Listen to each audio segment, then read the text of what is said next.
Yeah, so I reached out to Debbie recently, to ask if she'd be up for having a conversation with me about intuition, because actually this is something that we've both been talking about back and forth via WhatsApp for some time. But before we kickstart on our conversation, would you like to introduce yourself, Debbie, and what you do? Yes, and thank you so much for prompting the conversation in this way. I know it's a topic that we're both really passionate and excitable about, and I'm really looking forward to diving in. But yeah, for anyone who I haven't met, I'm Debbie Lee. I'm a coach and I support mainly early stage business owners to build a business that feels regenerative. So, in terms of what they do, being meaningful and fulfilling and making a positive impact in the world, but also, and maybe even more so, how they go about building their business Mm, and it being an approach that feels nourishing and sustainable. And yeah, there's that real feel good factor in how they work as well mm, as what they do. mm, Um, yeah. and being a mum of young kids, I often work with other mums of young kids where I think that this approach really comes into its own, Yeah. where work can be a real way to fill up your cup, Mm, well mm, as providing mm. financial support as well. Yeah, beautiful. Yeah. And it's very embodied the way you work because I've had sessions with you and it's, yeah, really enriching. Thank you. So Yeah. I'll do a little intro for me. So I'm Nicole Drummond and I'm an intuitive healer and channel, and I work in different ways. I do one-to-ones with people. Some are highly sensitive and we're kind of working through layers of trauma to a point where people are kind of flourishing more, knowing where they're wanting to go, and it becomes more around intuitive mentoring. And then I can be working with healing past life stuff and traumas and things, so it can all get a bit woo woo. But yeah, working with people who are looking at developing their soul mission, their purpose as well, that can be part of my work. Yeah, so we've done that bit. So intuition, like if we start talking about that, we were literally trying to describe and explore that, what it meant for us, weren't we, recently? So what does intuition mean to you, or how do you experience it? What's that like? Yeah, so maybe just to start with, I was actually laughing a little bit to myself before getting on the call because now being how I got into coaching was when I was a new mum. I found the experience very overwhelming, and that's when I started working with a coach for the first time. And I distinctly remember one of our first coaching calls where she asked about intuition in some capacity. And I said, "Oh, I don't have an intuition. Like it's not something I like associate with anymore." And I was like, I did have it. I did have it at one point when I was a teenager and maybe into my early 20s, but no, like that's gone. And so I was just laughing a little bit before getting on this call about how over these last few years that has really done a complete 180, and now a connection to my intuition is so important to me and like a real part of my day-to-day life. Um And it's funny, just to like interrupt you. I remember when we first got on a call, an introductory call with each other, and you were like, "Ah, yes, I've got this kind of, I've worked in corporate and science background," and my brain, it was instantly like, "Oh, we're gonna have like nothing. You're gonna think I'm mad. Like we'll have nothing." And like of all the people, you were the one that kept like reaching out and being like, "Yeah, so it was really interesting what you said about what about this thing?" And I was like, "Oh, this is curious." It was like of all the relationships, I thought, when you think, oh, there's not, I realized how I was making a judgment call. It's like, oh, you're into this thing, so you're not going to be into my thing. And it's like, actually, it was the opposite. So, yeah, that's just been really beautiful for me, that kind of connection. And Yeah. actually, you were really open and interested in the whole topic. So, yeah. So, Yeah, absolutely. That's right. It's felt like this really lovely weaving together of our different threads. But yeah, you're right. Like I was prior to being a coach, I worked as an earth scientist. So I spent a lot of my career in working in a way that was very head based, based on I really enjoyed maths and physics, and I Mhm. still do. But at the time, I saw those as very like logical, structural, practical Mm. things, and I really liked the fact that you could write down an equation on a piece of paper and a number popped out at the end. Like it felt very neat and tidy and compartmentalized in a way. Yeah. Um, and then, yeah, like at some point into my coaching journey, I started exploring the idea of embodiment, and it really changed so much for me. So for me, it was really moving out of that head space that was like my entire world and starting to just tune into my body a little bit more. And at the start, in a really, like subtle way. Mhm. Um, And I'd say I've drawn on that more and more over the years, so that now for me, I would say when I talk about intuition, for me, it's a really body-based sensation. Yeah. Yeah. Um, and like even now when I look back in those years that I was in corporate, Mm. I would have always described myself as having this niggle inside. Yeah. Um, I love you that. know, That's that when we talk about intuition, that's often what you say, isn't it? The niggle. It's kind yeah. of, yeah. Yeah, and I wasn't at the time I was just using those words without like really overthinking them. But yeah, like that, and I can even point to it as like a niggle in my belly, Yeah. you know. Um, but yeah, I think that has continued to be my portal, if you like, Mm. into intuition. It is a physical sensation or a feeling Yeah. in a way that feels like sometimes tangible in that I can pinpoint it, and sometimes it's more just like a sense in my body. And Yeah. so, yeah, it's been so I'd be really curious now to hear more from you because it's been so interesting me to then explore how we use this word intuition, but actually for different people, I think that can mean Mm. Mm. maybe not mean different things, but it can be a different experience. Like what I describe as tapping into my intuition, for other people, they might do it in a different way. Yeah, yeah, absolutely. Yeah, it's really, and the words as well, because you could say, like for me, that's like, oh, gut instinct or gut feeling, maybe, or, maybe that's not quite how you experience it. But I just, when I ran my first weekend intensive, I literally went through, like, the first day was embodiment and feeling it through embodiment.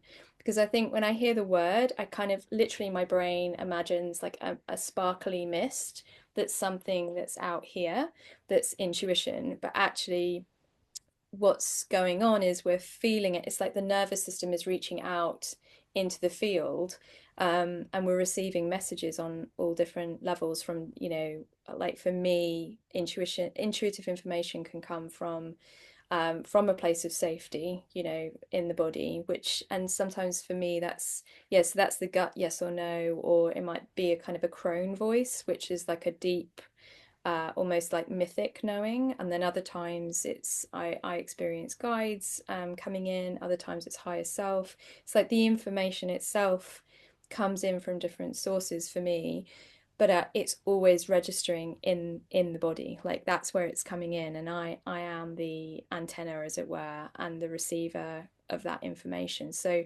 that tuning in, the more and more we refine that, the kind of, yeah, the stronger it can become, like the more we trust it. But also, yeah, when I was on the weekend, I made sure that I had, there was visual stuff, there was audio techniques, as well as a felt sense of knowing. So there was all these different ways of exploring how it registers for us.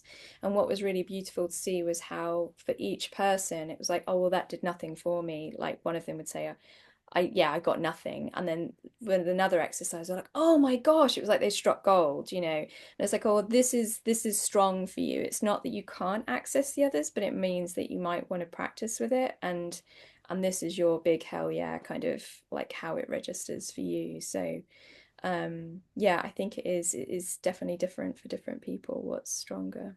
Yeah. Mm. Yeah, and there's something there about what you said, practicing, because I would say like in those other approaches, I've sort of dabbled or experimented with many of them with your support as well. And although I can access, like I can get something from them, it doesn't feel as strong as that embodiment practice for me. And there's something about really like honing in on my relationship with the embodiment practices that then helped, like it's felt so supportive to like develop that as a way of making decisions, for example, Yeah. and Yeah. like really, yeah, really like listening to the subtleties of that. And I don't get that right all the time, but there's something where yeah, just refine that relationship more and make it stronger. And Um, it is a practice because each time, even when we make a mistake, it's like, oh, okay, I didn't listen to that and it felt like this, and that was a definite yes or no. And then we start to kind of refine it more and more. And it's not that at some point we'll definitely have an absolute, like, we'll never get anything wrong. It's just that it gets easier and quicker and more obvious, like what our intuitive yes or no is, for example. Uh, yes. and I was just thinking, going back to moments when I was younger and I had that sense of a knowing, and how, like, there was a time I did a project in Africa and there was this chap out there that was helping us with it all. And I just did not like him. And everyone else was like, isn't he amazing? Isn't he generous? Isn't he incredible? And he, to the point where he noticed, and he came up to me one night in a bar and said, you don't like me, do you? And I was like, no, I don't. And he was like, why? And I said, I don't know why, I just don't like you. And then the following year he ran off with all the money for the project. And then we were at dinner, and well, they were telling this story, and everyone there was like 25 people. They turned and they looked at me and they said, how did you know? And I said, I didn't know, but I knew, like, in my body. And it felt awful at the time because everyone was saying to me, you're being, I looked like I was being unreasonable, like, why is she such a cow? And I was like, I can't tell you, but I just don't like this person. So sometimes what's the reason I bring that up is like how socially on the outside, something might look fine or might look like the best plan. It's like, okay, well, stick with this job and this career, and it's all great on paper, but actually, something else, like that there's some other knowing that's coming in around, okay, that company is going to fold, or actually, I'm not going to be happy in that or this relationship or whatever it is. And I kind of find it crazy that we don't trust it more. It's like Hmm. we override the knowing over, like, um, being socially acceptable or not rocking the boat or whatever it might be. But yeah. Yeah. And I think that like I mean, I guess I feel like maybe I always really enjoyed science and maths, like I said, and dived right into that. But I think that like in general, a lot of our education is set up to support that head-based space more. And I'm thinking even of like simple examples of like if you want to make a decision, write out all the pros and cons, and um yeah, I remember listening to this awesome TED talk once by someone called Ruth Chang, I think her name was, and she was talking about why hard choices are hard. And she was saying that often when you are facing a big decision in life, like switching careers, for example, when you write the pros and cons list, there often isn't one obvious Yeah. winner. And like that's why it is a difficult choice to make because there's not one choice that like far outweighs the other. And I think that this is when that intuitive intelligence can really come into its own Mm. because sometimes like that is all we need to make the decision. It's like a quicker, simpler, not easy. I'm not going to say easier. I think often it can be the harder choice.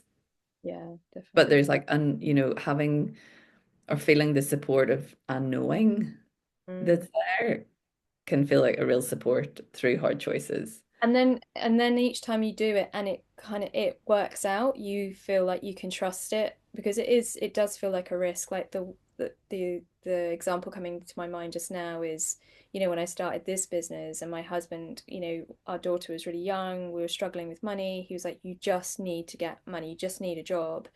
And I was like, "I'm going to leave all my clients and start something new." He's like, "What are you doing? Like, you have the clients." I was like, "No, I just have this really strong feeling." And it's like, there's such a, I can't lay out a 5-year plan for him. It's not available.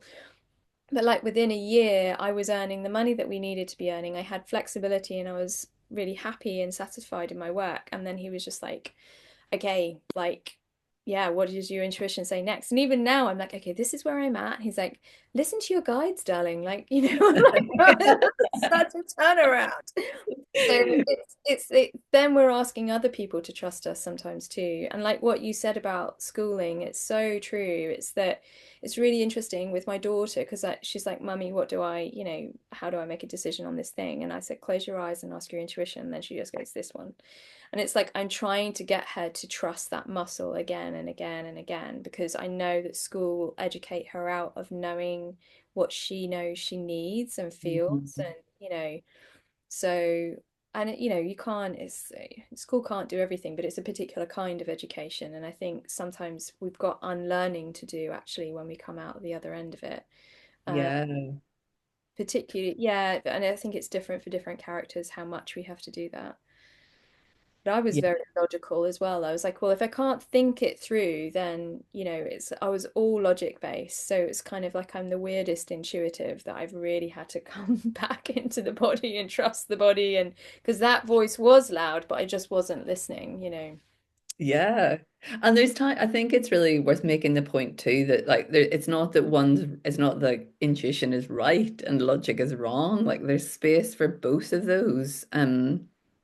But I think there's something about really developing the skill of intuition. So there's the choice in Mm. when to switch Yeah. between, because I think there's other times, I'd be curious to hear your take on this, but I think there's other times in life, let's say a career switch, that might be a good example, where, you know, you've got to the point where you're listening to your intuition, okay, this job, Mm. this isn't what I want to make my career out of. It's time for a change. And so one path of action is to then just there and then take the leap, listen to your intuition and go for it. There's other times that it's like, okay, I have this awareness and I'm going to sit with this tension for a little bit longer in order to save up some money or Yeah. take time to explore what it is that I want to do next. And yeah, I think there's that, yeah, more logical discernment Mm. sometimes that's needed as to like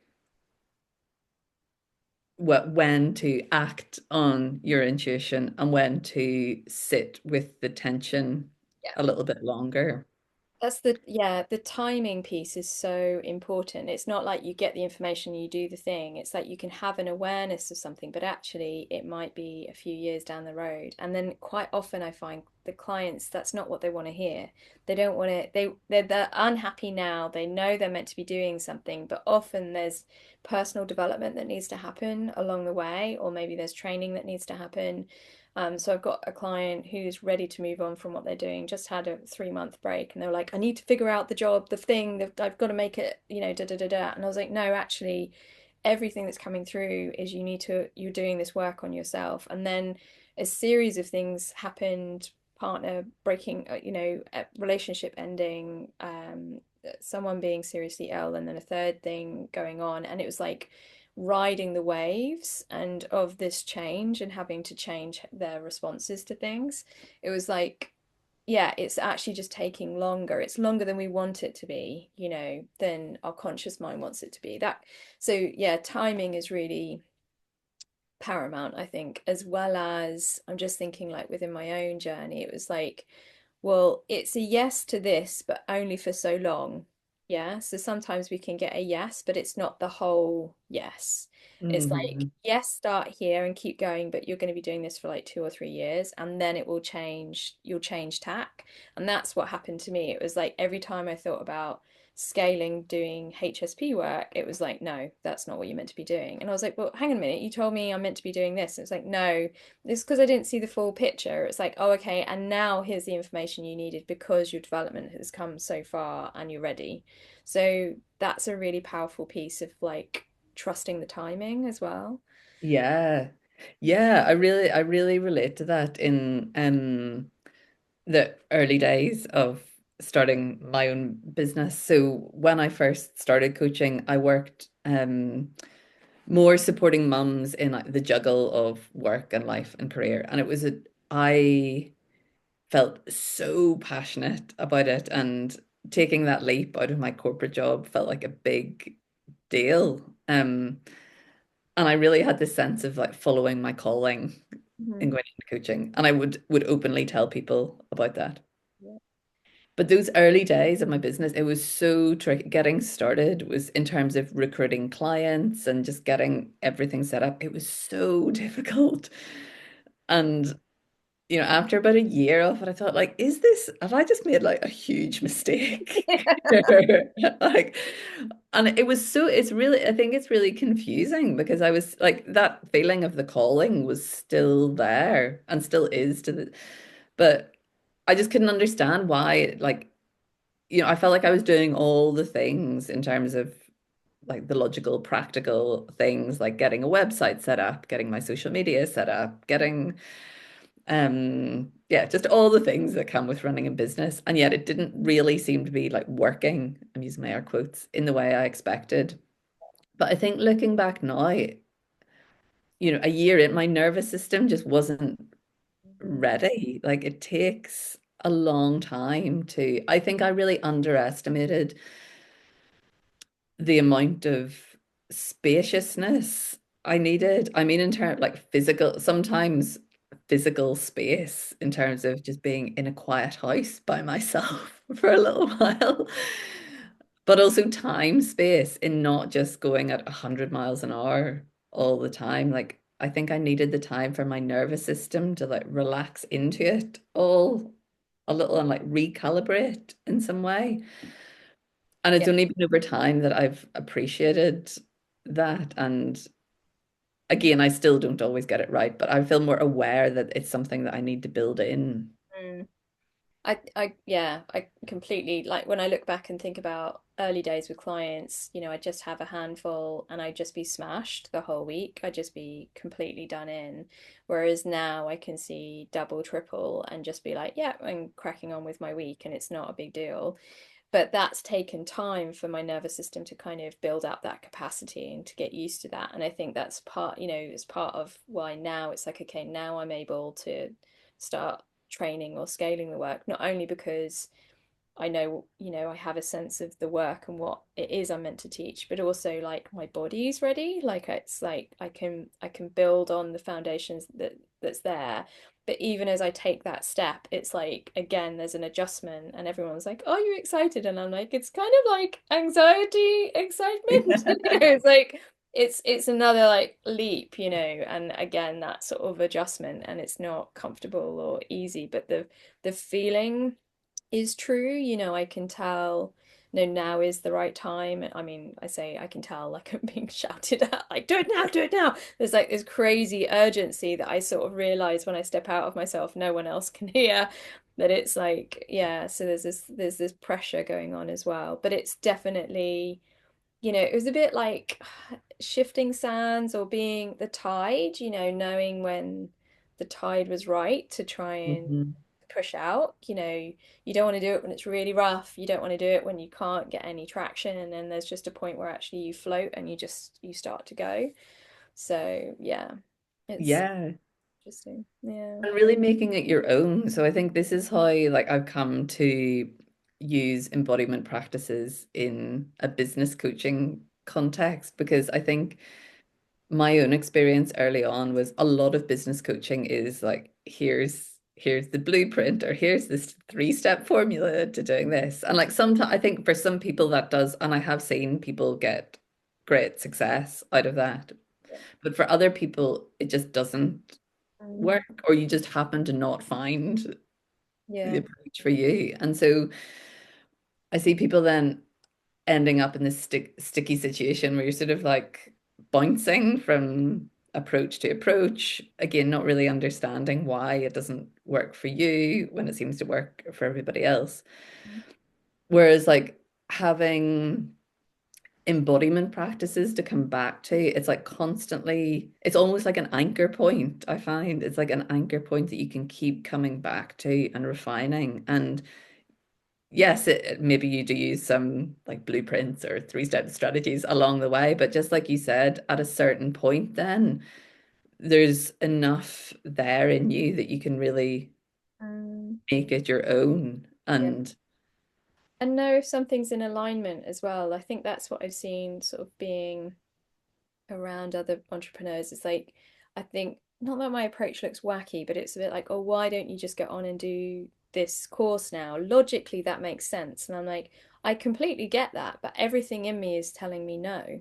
When I think about teaching a topic on boundaries, my whole body is collapsing. Like, it's not, that's what's happening. Like, everything's saying no. So, again, it was like, the like keep listening in, keep checking in, and and also knowing our own tendencies. Like for me, I want the 5 year plan. I want to know what's going to happen, and actually, the universe knows that about me. So it's like, no, no, you just get the next stepping stone, and that's it. yeah. It's like I'm like this is not convenient.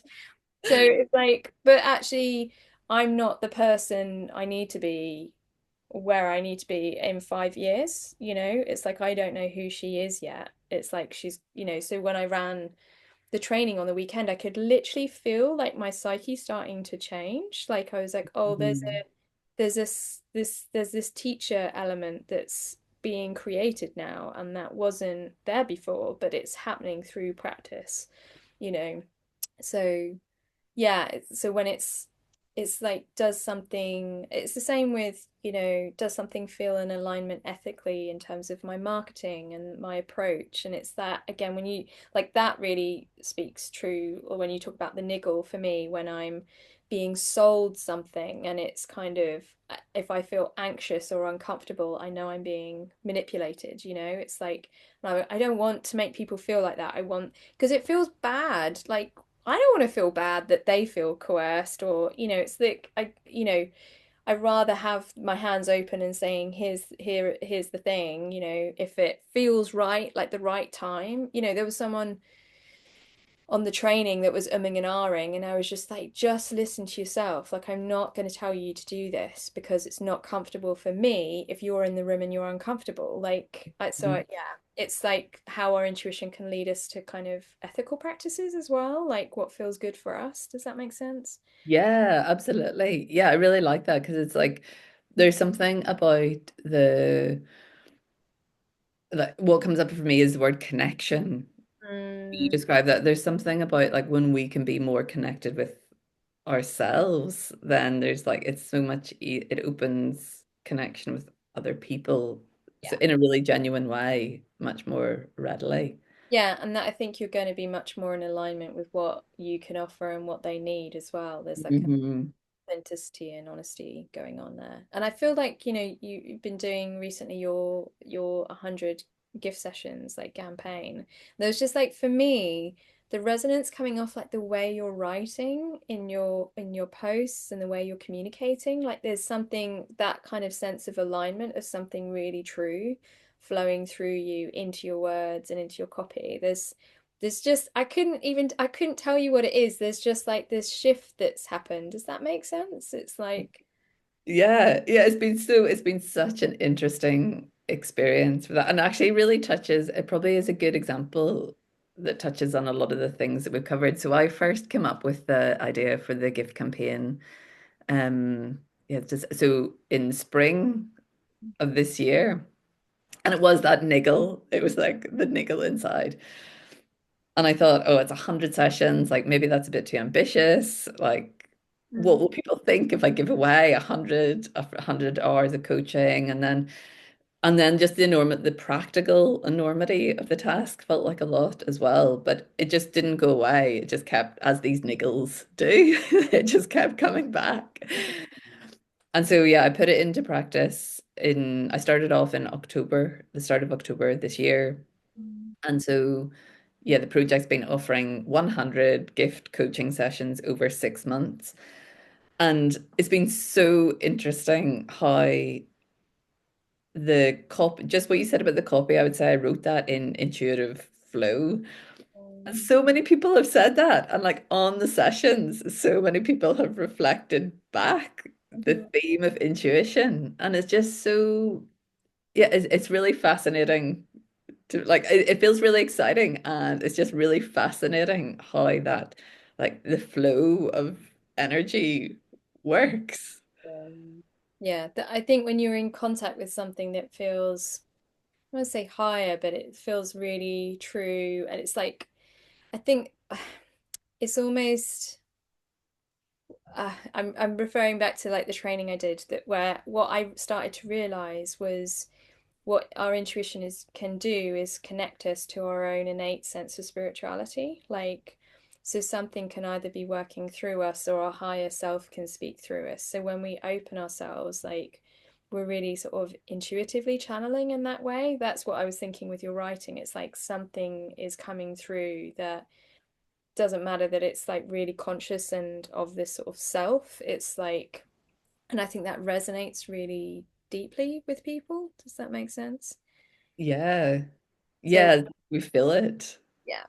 And I think like when I was running the training, I was like, oh, there's this something else going on that I didn't sign up for here that I didn't realize. I was like, oh, there's because everyone kept saying about spirituality, and I was like, oh, I'm not teaching spirituality, but I am teaching connection to something beyond the conscious self. So it's like whether you're Wiccan or Taoist or Buddhist or Christian or whatever, it's like it's how you connect in to that something other that's, yeah, um can flow through you. I don't know. Yeah. Yeah. Yeah, and I think that like if nothing else, there's like a magic. There's a real magic in it that feels it just brings like yeah, this magical Mm. sense to it that I really enjoy. Yeah. Yeah, and it kind of is making life feel special. It's not like ordinary in the same way, it's like Mhm. it's elevated as well, I think. Yeah. Yeah. Yeah, Oh, absolutely. that's amazing you've had that reflected back to you as well, that it's really resonating out. Into that. So I was like when you were saying about planning and like wanting the 5-year plan. And I am, I think drawing on that logical part of myself, I love planning. I love like spreadsheet, like color coded spreadsheets, making formulas, all that. Like I love it. And um yeah, ever since I started my business, I've done a lot of planning. And I think in the early days, I used to get quite down on the fact that like the plan never came to fruition, or it seemed that way anyway. Or I just got totally off track. Things just took twice as long as I expected, or whatever. Yeah. But now it's been such an interesting journey for that, where I've like learned a bit more about how I approach it. And now I still put the same effort into planning. But often what happens is like at this time of year, I've been looking forward to 2025 and making plans for that. And I put in all this effort and make up the plan. And then it comes to the day and I'm like, oh, actually, I don't want to do that thing anymore. I'm just going to do this thing instead. But I've learned that that's how I work Yeah. best. There's something about like going through the process of planning that I find so supportive and really calming and yeah, it just feels really supportive to do it. But it's almost like it gives me a buffet of things to choose from then rather than having to like rigidly stick to the plan. And it's just yeah, for me it's been a really nice way to integrate those two, like the intuition and that logical structural stuff. Yeah, I mean, it's funny, I had a reading the other day and she was like, wow, you're a real like business person. I was like, okay, it's so funny, like different people on the spectrum of what that means.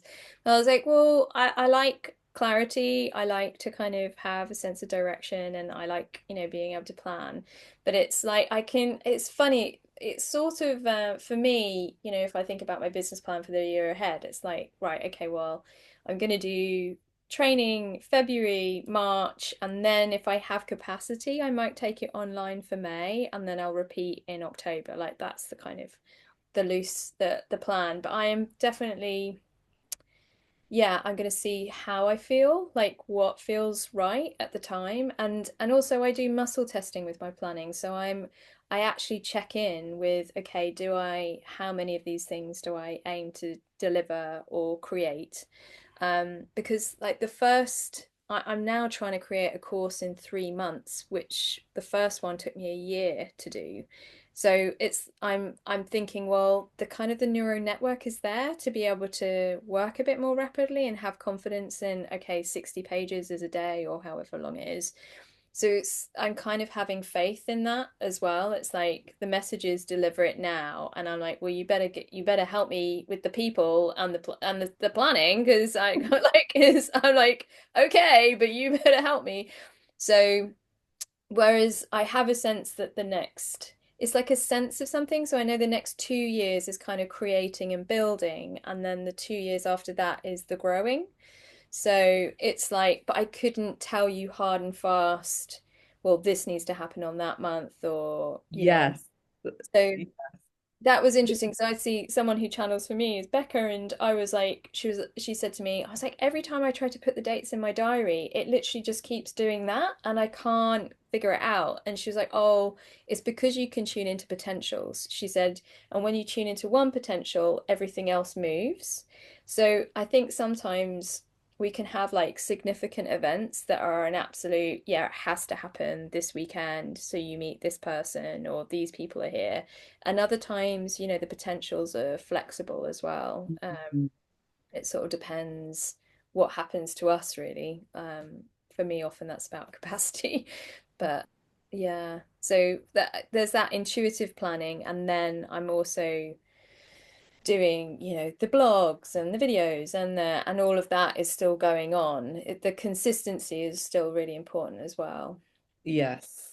Do you find I was that? just like when you said about that business plan, like, and how different, that approach you just described, like how different is that to what a traditional, traditionally what a business plan would look like? Yeah. I mean, I don't, I guess I think I think we can be overly ambitious, can't we, with what we do plan in, and because we're like as entrepreneurs and it's just us in the business at the moment. It's like I'm not managing a massive team, and but yeah, I don't know how others do it really. Like I kind of it's such a felt thing for me, and it's also dependent on what's kind of going on with my family as well. Like one of the Mm, first things after that 3 day intensive, what that I was evaluating was like this put pressure on my family. Like my husband had my daughter, and then I needed like time off afterwards, and it's like, is it worth it?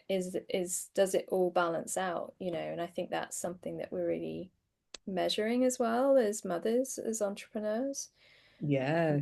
Yeah, I don't know how much that factors in with how you like feel your way into your work or plan the work as well.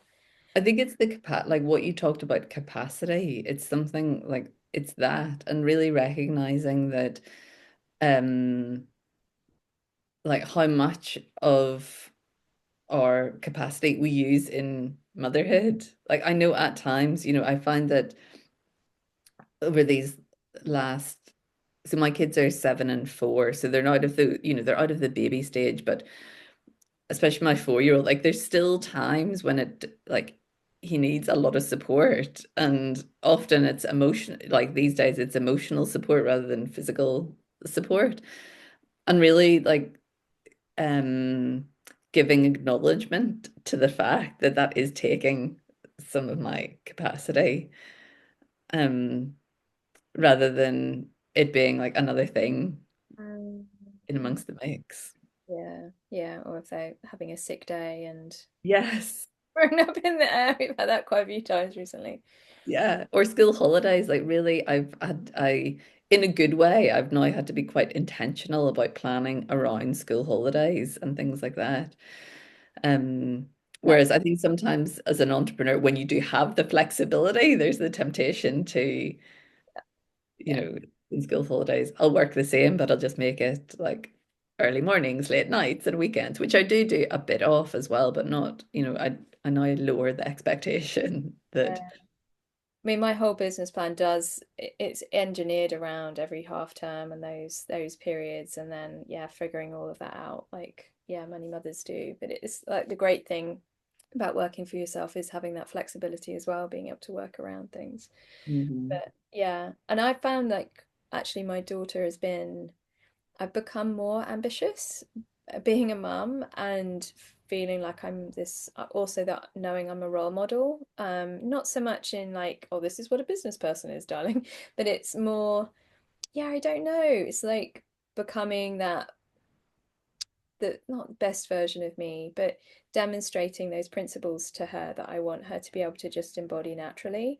And that is the kind of listening to oneself and feeling comfortable to set boundaries when something doesn't feel right or you're not happy about something or yeah, speaking up in those ways. It's like actually it's so powerful to have somebody showing you what that looks like. Mhm. And she's really into like anything intuitive. When I said I was doing the training, she was like, "Oh, mummy, I want to do it with you. Can I do it?" Oh. Because she wants to like be listening on that level, and she's always asking for Reiki, and it's like, "Oh, mummy, can we tune into the goddess? And can we talk to my angels?" Like, I think it's so natural for children. Like, they're just really open and they're living in alpha, so that kind of slower brain wavelengths, so they're able to pick up on all that information. I have to be really careful about what snacks I think about because she just hears me like that and she'll be Yeah. Yeah. like, Yeah. I know, and it's fascinating. I think, yeah, as you say, kids, it just comes so naturally. Like my boys like to talk about souls and like visions, and it's words like I mean, maybe I've used that with them. In fact, I know I have, but if I feel like they've got it, it's not just from me, it's just this language that they've adopted and they can instantly like envisage what that is, what it "Mm." relates to. Yeah, it feels much more natural for them. But, Mhm. yeah. Oh, well, I've really enjoyed our conversation. Me too. Is there anything else that's kind of burning inside that wants to come up, or does that feel like No, I just really, I really enjoyed the flow of the conversation. It's felt, for me anyway, it's felt like a demonstration of what we've been talking about, or the type of experience. It's felt very intuitive and yeah, flowing, and I've really appreciated that. and it's funny because we looked down at those notes, which we hadn't looked at, and we'd actually covered everything, hadn't we? Yeah, that's Oh, right. that's everything's done. So, yeah. Absolutely.